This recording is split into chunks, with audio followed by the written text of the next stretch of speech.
My dear students, today's topic is the Tyndall effect.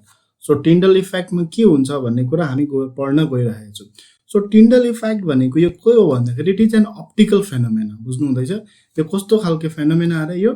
Optical phenomena हो. यहाँ हेर्नुस् optical phenomena in which the path of the light, this path of the light become visible when it passes through a colloidal solution. मतलब जब यो कुनै पनि colloidal solution बाट pass हुन्छ light तब जाकर के इसका पाथ जो है, जो लाइट का पाथ जो है वो दिखने लगता है. That is called the Tyndall effect. ठीक है.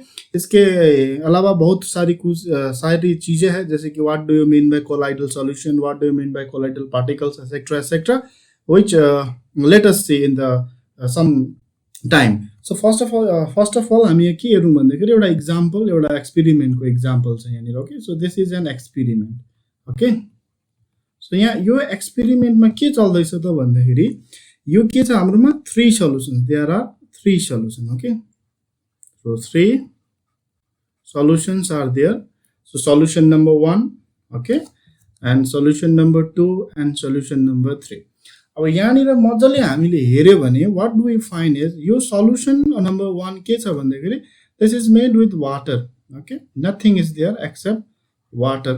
अब त्यसको बादमा गयो solution number 2 is milk plus water. Okay, H2O और milk है. ठीक है. और यहाँ some other कोई another solution है. अब यहाँ पर क्या होगा, this is source of light.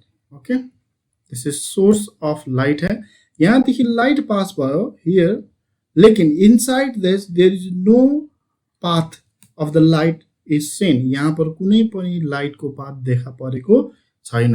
तर यो जग्गामा हेर्नुस् है, यो जग्गामा जुन जग्गामा चाहिँ यो चीज छ, यो जग्गामा चाहिँ के छ, यहाँ राम्ररी हेर्नुस् त, यो अनि यो के भयो यहाँनिर, the path of the light has become visible, isn't it? In the same way, if we see here also the path of the light has become visible here. यहाँ पर भी और यहाँ पर भी path of the light has become visible. इसी को कहते हैं Tyndall effect.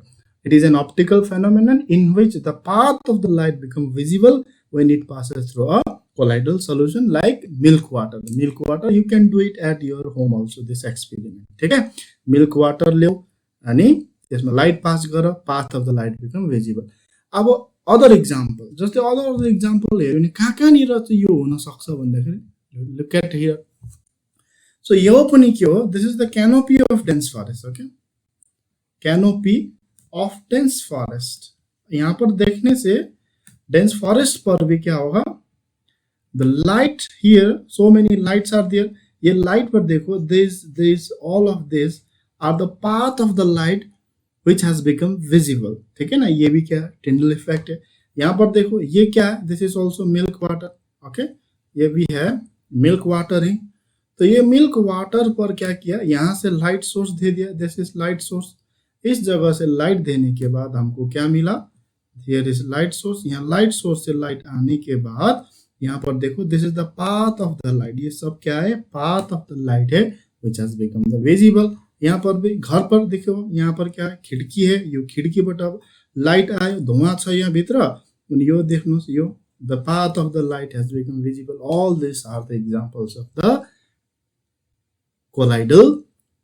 Tyndall effect. यो Irish physicist John टिन्डल ले दिएको हो. यो उनले यसको बारेमा भनेको थियो, त्यही भएर यसको नाम आयो टिन्डल इफेक्ट. सो यो Tyndall effect actually it is a kind of scattering. Okay, so यसमा बेसी नजाउँ, क्लास 10 मा यति मात्रै. So what are colloidal solution, what are colloidal particles, class 9 मा सल्युसन छ, तपाईहरुले पढिहालेको छ. So with this we end this topic for this session. Okay, we'll meet in the next class.